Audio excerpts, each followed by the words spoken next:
A special education teacher's role in planning, supporting learning, improving, practicing, along with upholding all of the expectations and ethics of collaboratively advancing the profession are extremely important to a child's academic outcome.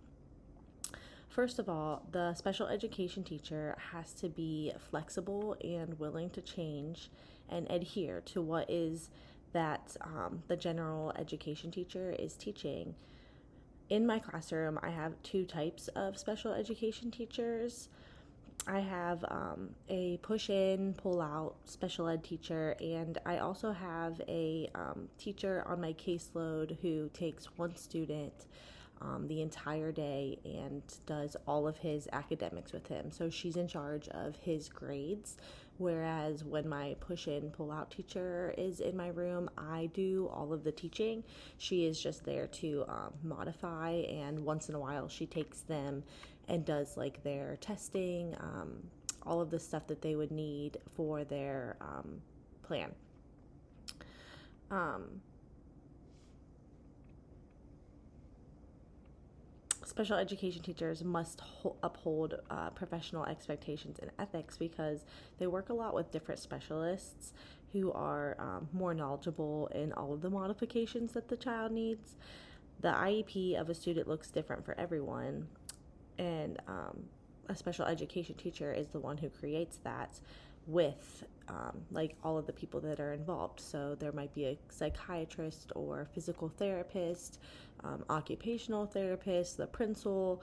So it is very important for them to hold high expectations and ethics for themselves.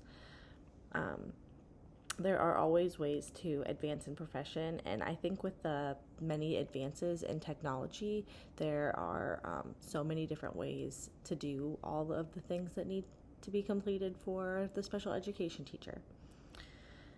As a general education teacher, I really found this pretty difficult to answer because I am more on the like teaching side, and now I'm more on the learning side. So it's been like a kind of cool transition to see all of the different things that coincide with what I've been doing, really. Um, as educators, we are always supporting learning, but like with the change in times, I found that education is always changing as well. Curriculum experts are always finding ways to switch up how educators have been teaching for many years, and when that happens, we have to be supportive and, change what we have been doing for so long to meet what the curriculum is, because that's what our children need to know is off the curriculum. To piggyback off of why special education teachers need to uphold professional expectations and ethics are some of the same reasons that general education teachers need to as well.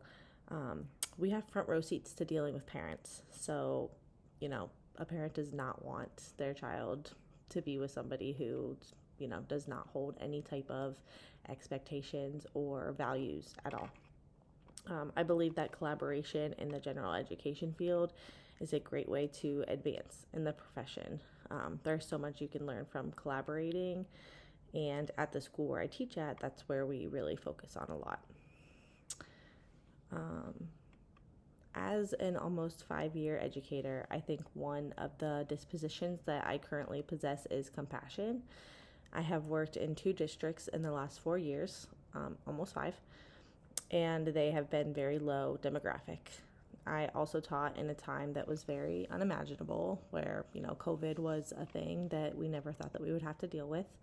And before I became an educator, I really truly thought that I was a compassionate person, and that's why I wanted to work with kids.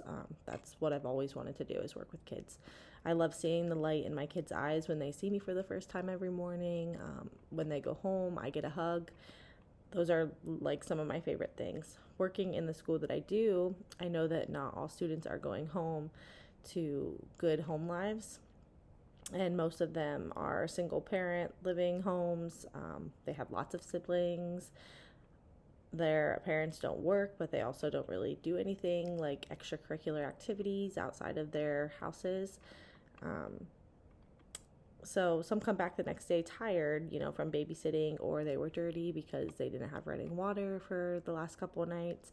I just really never know like what I'm going to walk into the next day. And it really opened my eyes to an entirely different outlook in education, because you really have to be a compassionate person. It's really not all about teaching the student. It's about caring for them. And then once they feel like they hold like a trust in you, then you can really get very far with them. But you first have to make sure that you have that trust with them. A disposition that I would say that I need to work on is high expectations. Using the knowledge to individualize instruction for each student can be really hard when you have 27 or more students who are on completely different levels. I find myself, being,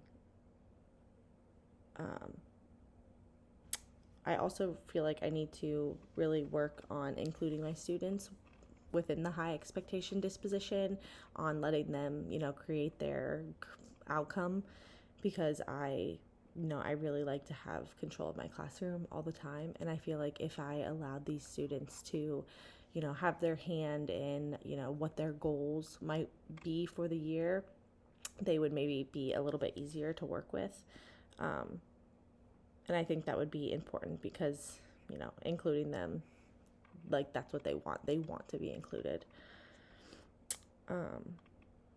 Personal biases can be very difficult in education when your initial glimpse of someone's life is through the eyes of their child. I have kids that come in. Yesterday, a boy came in and he's 4th grade.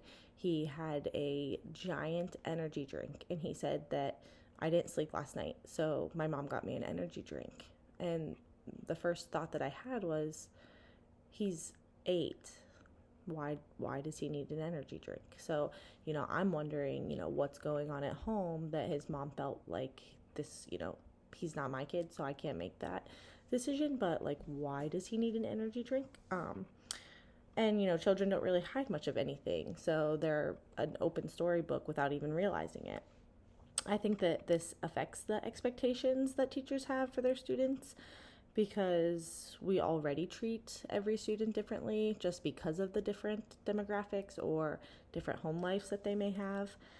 As educators, we really try hard not to judge before meeting or knowing what it might be like in the child's life at home.